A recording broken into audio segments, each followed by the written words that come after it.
Quand on est en voyage, on n'a pas toujours le loisir d'amener plusieurs objectifs et on veut voyager léger.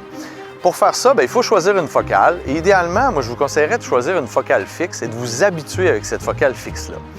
Dans les focales fixes, le choix évident pour à peu près tout le monde, c'est la 50 mm, qui est considérée comme la normale en photographie.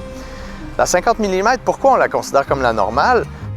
On la considère normale parce que c'est l'objectif qui ne déforme pas. C'est-à-dire que quand on regarde dans notre objectif, qu'on lève notre œil de l'œilleton, on n'a pas de déformation. Ça éloigne pas l'objet et ça rapproche pas l'objet non plus.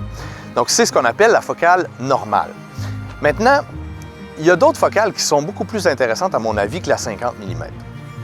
Par exemple, la 35, qui est un objectif un peu plus large, et même la 28 qui est encore un petit peu plus large. Pourquoi la 28 ou pourquoi la 35? En fait, la 50 mm vous donne un angle de vue de 45 degrés, ce qui n'est pas très grand, donc intéressant, mais quand même assez serré comme plan.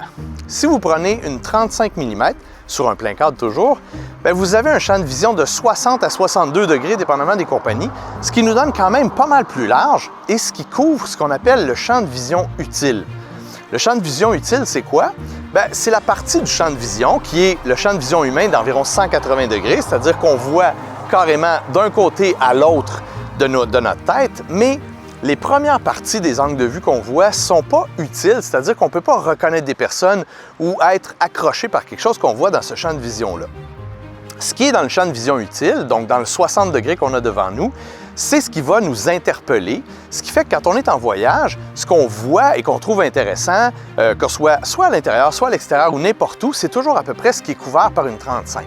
Donc si vous vous habituez à travailler avec une 35 mm fixe, ce qu'il y a d'intéressant, c'est que si vous arrivez à un endroit et que vous voyez quelque chose qui vous interpelle, que ce soit un paysage, la mer ou une scène ici comme on a avec un petit pont qui nous permet d'aller à la plage, vous pouvez sortir votre appareil et vous êtes certain qu'en visant, vous allez avoir ce qui vous a marqué, ce qui vous a attiré dans votre champ de vision. C'est ce qui fait que vous allez pouvoir facilement documenter un endroit qui vous a plu, qui a attiré votre regard.